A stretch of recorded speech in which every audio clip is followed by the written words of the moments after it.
వానాకాలం మొదలై 35 రోజులు గడిచినా సాగునీరు ఇవ్వాల్సిన కాంగ్రెస్ ప్రభుత్వం చోద్యం చూస్తుంది. కాళేశ్వరం ప్రాజెక్టులో భాగమైన మేడిగడ్డ వద్ద గోదావరిలో ఇప్పటికీ దాదాపు 70,000 క్యూసెక్ల ప్రవాహం కొనసాగుతుంది.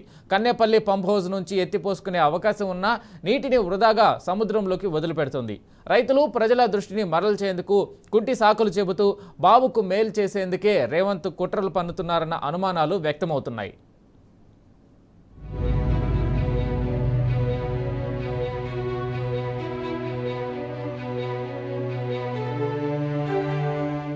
తెలంగాణ వరప్రదాయంగా నిలిచే ప్రాజెక్టును రేవంత్ రెడ్డి ప్రభుత్వం రాజకీయ కక్షతో పడావు పెట్టింది. తమ తప్పును కప్పిపుచ్చుకునేందుకు అబద్దాల్లో మునిగి తేలుతుంది. తాజాగా నీటిని నిల్వ చేస్తే అన్నారం, సుందిళ్ల బరాజులు కూలిపోతాయంటూ అసత్య ప్రచారానికి పూనుకుంది.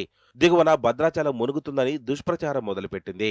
కుంటి సాకులు చెప్తూ కన్నేపల్లి పంపులను ఆన్ చేయకుండా ప్రాణహిత జలాలను దిగువకు వృధాగా వదిలేస్తోంది. ఫలితంగా లక్షల ఎకరాలకు సాగునీరందించే అవకాశాన్ని వదిలిపెట్టి రాష్ట్ర రైతులను నిండా ముంచుతుంది.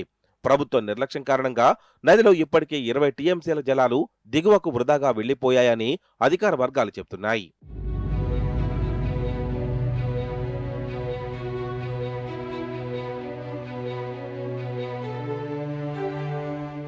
కాళేశ్వరం ప్రాజెక్టులో కీలకమైన మేడిగడ్డ బరాజ్ 7వ బ్లాకులో 20వ పిల్లర్ కుంగుబాటుకు గురైంది.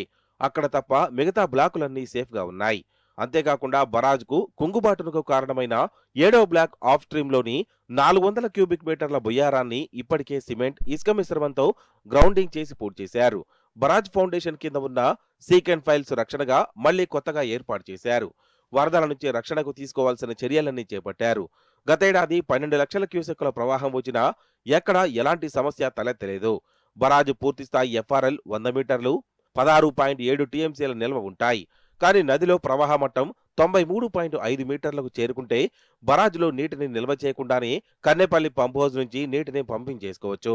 నదిలో ప్రవాహం 50,000 క్యూసెక్కులు దాటితే జలాలు స్వతహాగా కన్నేపల్లి పంప్ హౌజ్ కు చేరుకునేలా నిర్మించారు. ప్రస్తుతం అక్కడ నీటిని పంపింగ్ చేసుకునేందుకు వీలుగా ప్రవాహాలు కొనసాగుతున్నాయి.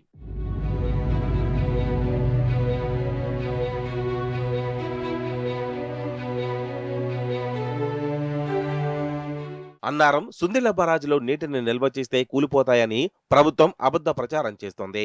గతంలో సుందిళ్ల బరాజులో 2 చోట్ల, అన్నారం బరాజులో 4 చోట్ల నీటి లీకేజీలు ఏర్పడ్డాయి. వాటి నివారణ చర్యలు బాధ్యతలను అధికారులు డైనోసర్ అనే కంపెనీకి అప్పగించారు.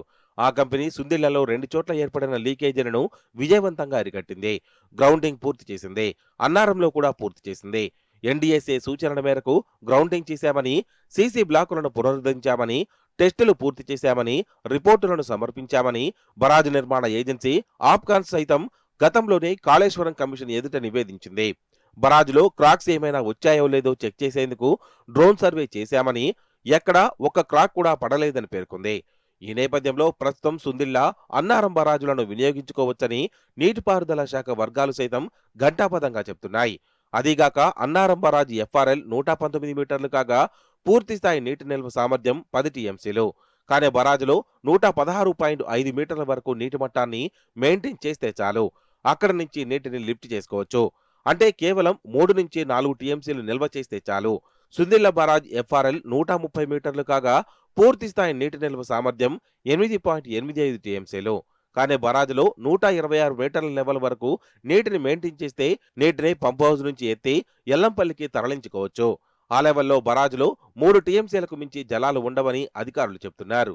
అంటే మొత్తంగా 2 బరాజులో 7 టీఎంసీల వరకు జలాలు మించవు.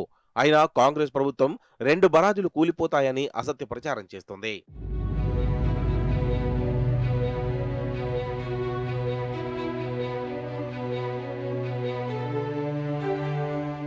బరాజు దిగువన 40 గ్రామాలు భద్రాచలం మునిగిపోతుందని కాంగ్రెస్ దుష్ప్రచారం చేస్తుంది. వాస్తవానికి నదీ గర్భంలోనే నీటిని నిల్వ ఉండే విధంగా బరాజులను రూపొందించారు. వాటి పూర్తిస్థాయి సామర్థ్యం మేరకు బరాజులో నీటిని నిల్వ చేసిన చుక్క నీరు కూడా నదీ గర్భాన్ని దాటి బయటకు రాదు.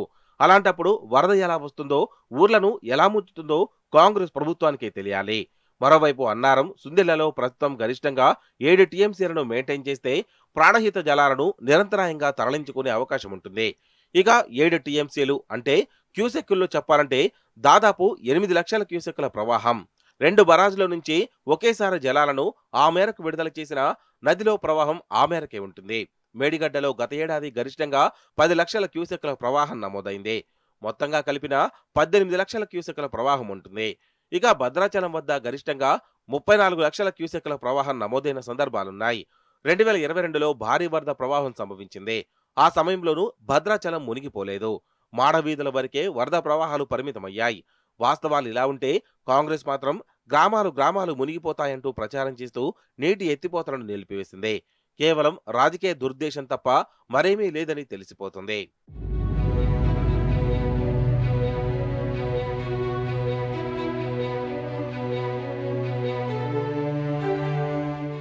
ఎన్డీఎస్ఏ నివేదిక ప్రకారం నడుచుకుంటాం, పునరుద్ధరించాక ప్రాజెక్టును వినియోగిస్తామని రైతులు ప్రజల దృష్టిని మరల్చేందుకు సర్కార్ కుంటి సాకులు చెబుతోంది. నిజానికి 2024 మార్చి మొదటి వారంలో ఎన్డీఎస్ఏ బృందం రాష్ట్రానికి వచ్చింది. 3 బరాజులను పరిశీలించి వెళ్లింది. అప్పటికి సుందిళ్ల బరాజులో 1.75 టీఎంసీల నీటి నిల్వ ఉంది. అయినా బరాజులను ఖాళీ చేయాలని ఆదేశించలేదు. కానీ మార్చి నెలాఖరున ఉన్నపళంగా సుందిళ్ల బరాజును ఖాళీ చేసేందుకు కాంగ్రెస్ సర్కారు పూనుకుంది. అదేమంటే ఎన్డీఎస్ఏ ఆదేశాలంటూ నమ్మబలికింది. దాదాపు 0.75 టీఎంసీలను దిగువకు వదిలిపెట్టింది. దీనిపై అక్కడి రైతులు నాడు తీవ్ర వ్యతిరేక వ్యక్తం చేయడం, స్థానిక ప్రజాప్రతినిధి అధికారులకు ఫోన్ చేయడం, దీంతో మళ్లీ గేట్లు మూసివేయడం వెనువెంటనే జరిగిపోయాయి. దీనిని బట్టి ఎన్డీఎస్ఏను అడ్డుపెట్టుకుని కాంగ్రెస్ ప్రభుత్వమే బరాజులను పడావు పెడుతూ వస్తోందని తేటతెల్లమవుతుంది. అయినా కాంగ్రెస్ సర్కార్ ఎన్డీఎస్ఏ నివేదికనే సాకుగా చూపుతూ తెలంగాణకు తీరని ద్రోహం చేస్తోంది.